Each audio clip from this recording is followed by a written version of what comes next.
This is a repair of a Hartmann and Lammle electronic modeled 781462399, and it's used for a press. And the press has detected that it can't detect this module. It's an older type with and each module can come out, so you can remove them by pushing down the red tab and disconnecting the connectors and pulling each out. I'll have a quick inspection on each one, and they looked okay. I didn't see any burnt parts.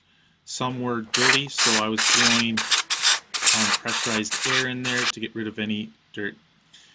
There are some major components on this. There are some power regulators and some transistors. I'm just testing the transistors, making sure there's no short between them, and they're all consistent, so they're looks like there's nothing wrong with the boards themselves. It could be a connection issue.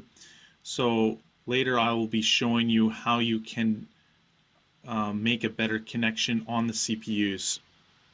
I noticed that there was one pin that was missing, and at first I thought that this would be an issue, but I noticed that there was a pin missing down below and it's in the same column, so I assumed that there was a reason for that.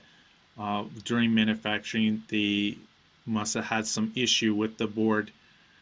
The main concern, I would say, would be with your CPU because it's not being detected. So what I'm doing is putting isopropyl alcohol on each of the pins, and this will ensure that there's a contact on the holder for the CPUs. There are about 8-bit microprocessors there, and the top right pin is VCC and the bottom left one is ground. You can also check the voltage, which I did is I put these back into the machine and I connected the power and tested the main CPU, and it should be reading 5 volts, and so I knew that there wasn't really much of an issue. It must have been some sort of connection issue.